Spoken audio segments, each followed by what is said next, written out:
Hello, spiritual gangsters, and welcome back to another episode of the Spiritual Gangster Podcast.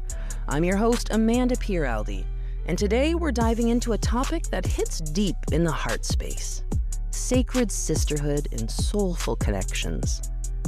We're talking about those friendships that just feel different, the ones where your soul instantly recognizes theirs. The conversations flow easily. Your energy feels lighter after being around them. And you don't have to explain your vibe because they just get it. You know the ones that I'm talking about. But in a world that glorifies independence and hustle, genuine connection can sometimes feel rare. Almost like finding gold in a pile of glitter.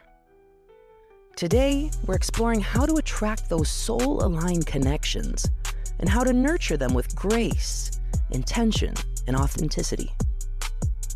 I've always loved making meaningful connections with people.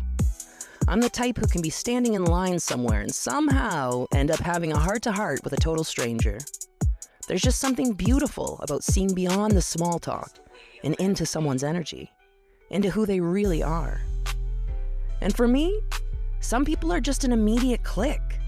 There's this natural comfort level, this unspoken understanding, like you've known each other in a past life.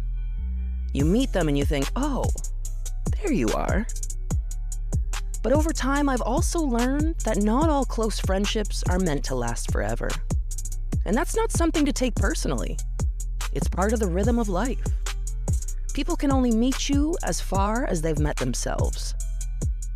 Losing a friendship that once felt soul-aligned can feel incredibly painful. It can feel like a heartbreak, because in a way, it is. But when I look back, I can see how every connection had purpose. Some people were there to teach me. Others were there to learn from me. And a few were simply mirrors reflecting where I needed to grow. I once heard an analogy that really stuck with me. It said, we are all like rockets. And even a rocket's booster packs eventually fall off. Not because they're broken, but because they're not meant to stay for the entire journey. They were necessary for takeoff. The same goes for some of the connections we make along the way. They were there to help lift us off, to expand, to rise. And once their part in our story is complete, we keep flying, grateful, not bitter. When it comes to attracting soulful connections, energy is everything. You don't find your people by searching harder. You attract them by being authentically you. Because your vibe will always call in your tribe. If you want people who are grounded, kind, and real, show up that way. If you want people who can hold space for you, be someone who holds space for others. If you crave deep conversation and genuine laughter, stop entertaining the small talk that drains your spirit. We attract what we embody. And the moment you start standing in your truth, you'll notice that the right people start to show up effortlessly. But here's the thing. Soulful connections aren't built overnight. They're cultivated through presence, vulnerability, and trust. They're nurtured through consistency, compassion, and shared growth. It's not about how often you talk. It's about how safe you feel being seen. How to nurture soulful connections. Be intentional. Energy flows where attention goes. If you value someone, let them know. Check in, show up, and be present. We live in a time where everyone is busy, but real connection thrives when we make time for it.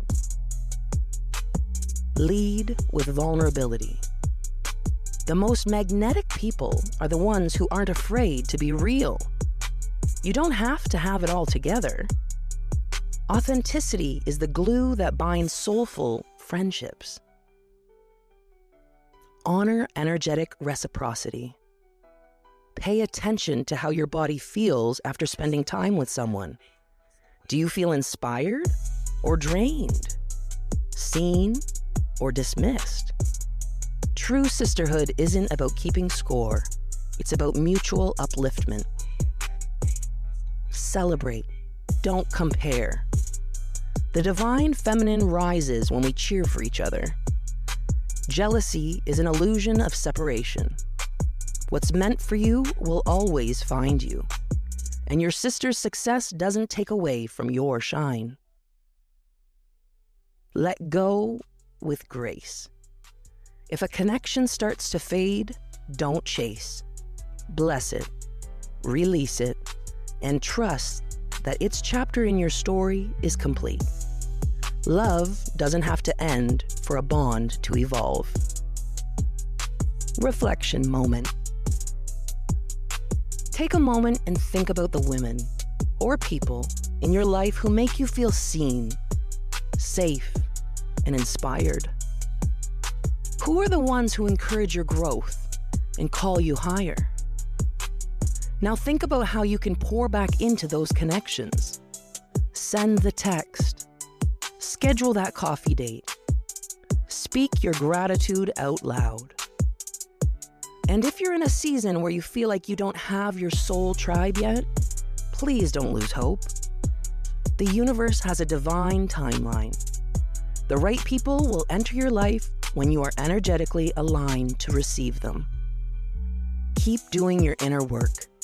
Keep being authentic. And your people will find you, often when you least expect it. Affirmations for sacred sisterhood in soulful connections. I attract genuine connections that align with my soul. I am surrounded by people who see and celebrate the real me. My energy calls in those who are meant to walk beside me. I release connections that no longer serve my highest good with love and gratitude.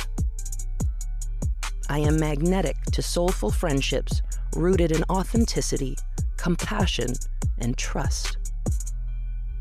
Take a deep breath in and exhale anything that feels heavy. Remember, beautiful souls, you're not meant to walk this journey alone. Sacred sisterhood isn't about having a crowd. It's about finding your circle. Those who match your energy, honor your truth, and walk beside you as you grow. So keep shining, keep loving, and keep attracting your people by being your authentic self. Until next time, stay grounded, stay glowing, and remember, you are a spiritual gangster.